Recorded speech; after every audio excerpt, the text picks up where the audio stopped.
Residential HVACR has a difficult task of understanding multiple types and styles of systems. So what we wanted to do over at the College of DuPage for our residential training area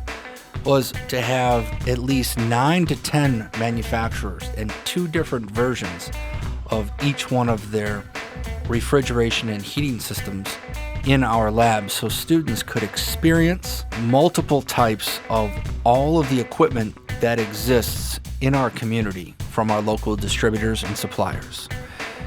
What this will do is allow our students to have an advantage that'll allow them to have a better understanding of the technical equipment that exists in their community.